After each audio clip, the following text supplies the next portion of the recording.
එතුමා ඇත්තටම ඉන්නේ පාස්කු වින්දිතයන්ගේ පැත්තේද නැතිනම් පාස්කු ප්‍රහාරකයන්ගේ පැත්තේද කියන සාධාරණ සැකය ඕනෑම තාර්කික මනසක් තියෙන පුද්ගලයෙකුට ඇති වෙනවා. ප්‍රහාරයේ සැබෑ ප්‍රතිලාභය වෙලා තියෙන වෙන කවුරුවත් නෙවෙයි කාදිනල්තුමා. පාස්කු විමර්ශන නැවැත්වීමට ආණ්ඩුවට බල කරන විපක්ෂයේ දේශපාලකයන්ගේ නම් මොනවාද?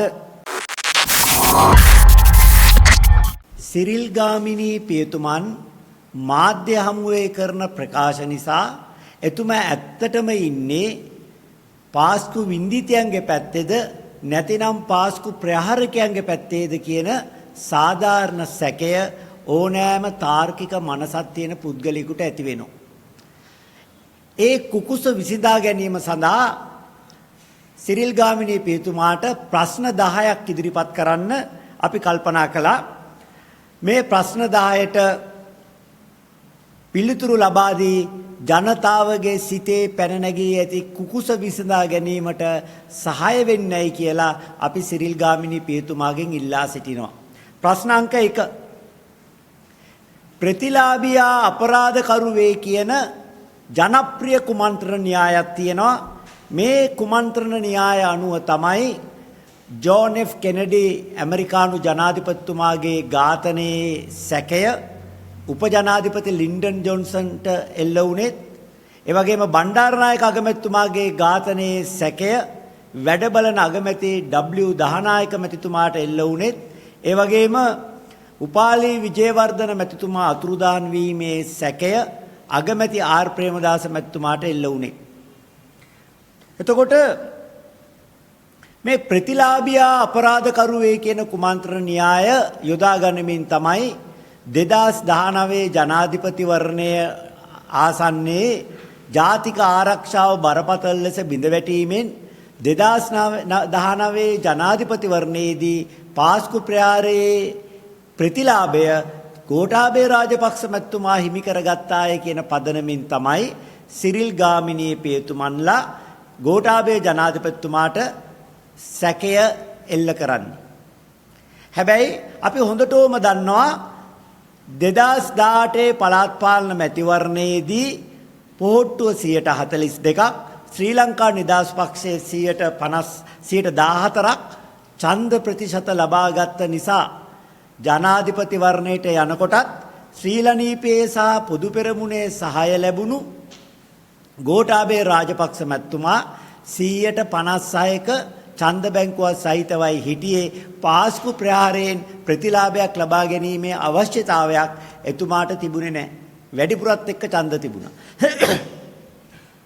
ඒ අනුව සිරිල් ගාමිණී පියතුමන්ලා කියන ආකාරයට පාස්කු ප්‍රහාරයේ ප්‍රතිලාභියෙක් විදියට ගෝඨාභය රාජපක්ෂ මැතිතුමා හඳුන්වන්න බෑ.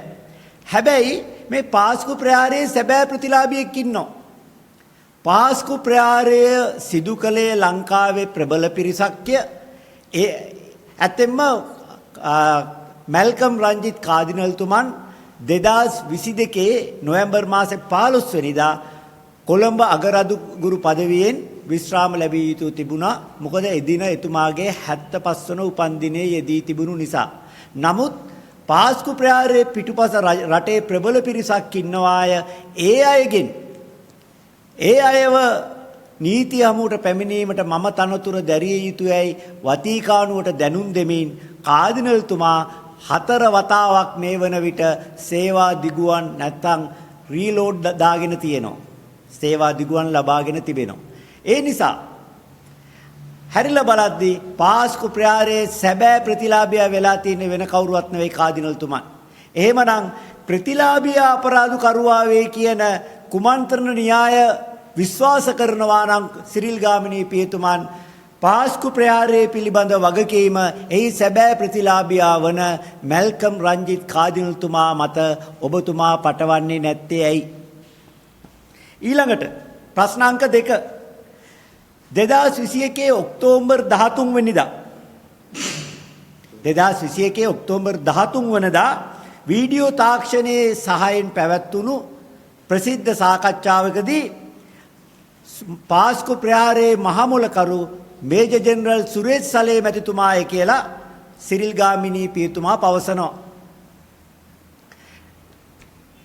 මේ ප්‍රකාශය සිදු කරන්නේ අසාද් මෞලානා විසින් channel 4 නාලිකාව හරහා සුරේසලේ මැතිතුමාට චෝදනා එල්ල කරන්න වසර 2කට පෙරයි.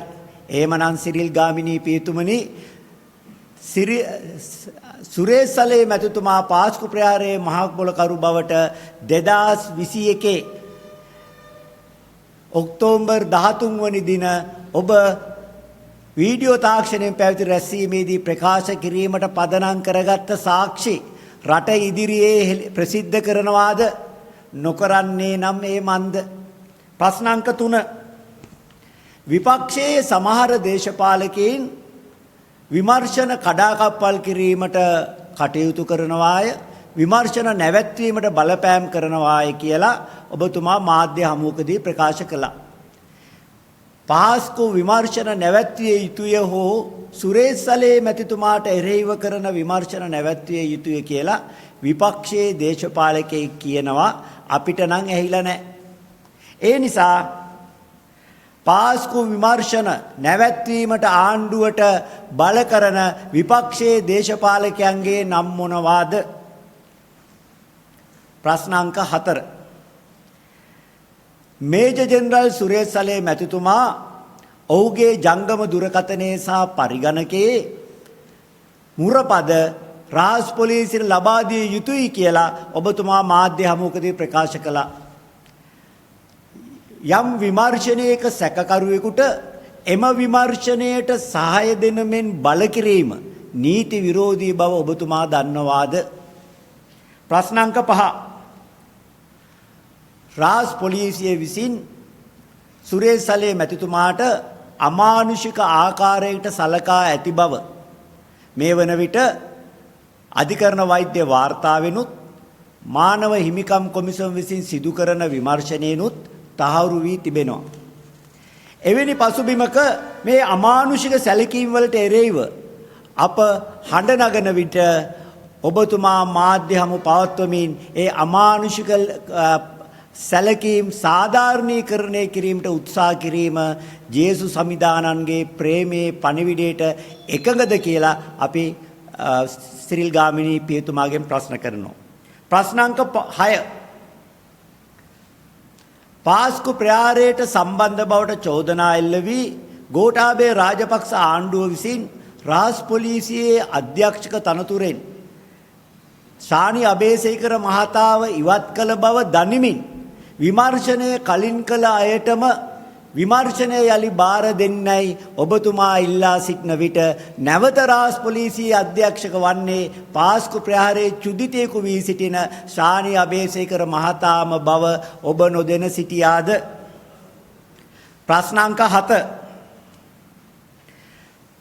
පාස්කු ප්‍රහාරය සාරාම් හසීම් ඇතුළු මුස්ලිම් අන්තවාදීන් විසින් පාස්කු ප්‍රහාරය සිදු කරන බවට බුද්ධ්‍යංශ වලින් තොරතුරු ලබා දී තිබියදී සහරාන්ටාට එරෙහිව කටයුතු නොකිරීම පිළිබඳ අපරාධමය නඩු පැවරීම් කළ යුතු බවට විශ්‍රාමික විනිසුරු ඒ.එන්.ජේ. අල්විස් ජනාධිපති විමර්ශන කමිටුවෙන් ශානි අබේසේකර සහ රවී සෙනවිරත්න මහතුන්ට එරෙහිව නිර්දේශයන් ඉදිරිපත් කර තිබියදීත් ඔවුන්ට ඒ තනතුරු යලි ලබා දීමට ආණ්ඩුවට බලපෑම් කළේ පාස්කු ප්‍රහාරය සම්බන්ධයෙන් ඔබට සැඟවීමට යමක් තිබෙන නිසාද?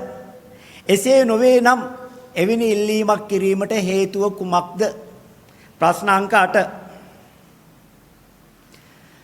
ප්‍රහාරයේ සිදු කළ අවස්ථාවේ රාජ් පොලිසියේ ප්‍රධාන තනතුරු දැරු රවී සෙනවිරත්න මහතා සහ ශානි අබේසේකර මහතාට යලිත් විමර්ශනය බාර දීමට කරපු ඉල්ලීමත් එවකට නැගෙනහිර ආඥාපති තනතුරේ හිටිය මේජර් ජෙනරල් අරුණ ජයසේකර මහතාව නියෝජ්‍ය ආරක්ෂක ඇමතිකමෙන් ඉවත් කිරීමට ඉල්ලීමත් කියන මේ ඉල්ලීම් දෙක එකිනෙකට පරස්පර බව ඔබතුමා පිළිගන්නවාද? මොකද තනතුරු දැරුවා දෙගොල්ලොම එක පිරිසක් ඒ තනතුරු වලටම පත් කරන්න කියනවා, තව කෙනෙක්ව පත් වෙලා ඉන්න තනතුරුනුත් ඉවත් කරන්න කියනවා. එක්ක ඔක්කොම ඉවත් කරන්න කියන්න ඕනි, එක්ක ඔක්කොම තියාගන්න ඕනි. එතන බරපතල පරස්පරයක් මතුවෙනවා.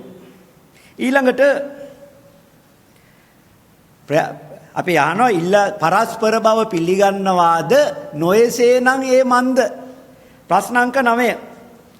2024 සැප්තැම්බර් මාසේ 17 වෙනිදා සුනන්ද දේශප්‍රිය මහතාගේ පොත් නිකුතුවකදී සිරිල් ගාමිණී පියතුමා මහා මොල්ලකරු වෙන් කවුරුවත් නොව අබුහින් කියලා ප්‍රකාශ කරනවා.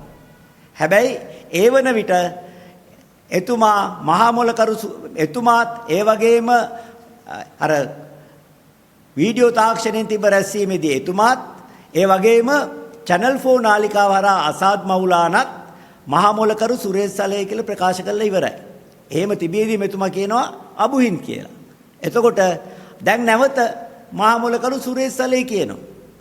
අපි එතුමාගෙන් අහනවා සිරිල් ගාමිණී පියතුමනි මුලින්ම මහා මොල්ලකරු සුරේෂ් සලේ බවටත් නැවත මහා මොල්ලකරු අබුහින් බවටත් නැවත මහා මොල්ලකරු සුරේෂ් සලේ බවටත් වරින් වර මහා මොල්ලකරුවා මාරු කිරීමට බලපෑ හේතු මොනවාද? ප්‍රශ්න අංක 10. අබුහින් මහා මොල්ලකරු බවට ඔබතුමා සතු තොරතුරු ඔබතුමා මේ වන විට විමර්ශකයන්ට බාර දී තිබේද? නොයසේනම් ඒ මන්ද? ගරු සිරිල් ගාමිණී පියතුමනි ඔබතුමාගෙන් අහන්න අපට ප්‍රශ්න 37ක් තිබෙනවා.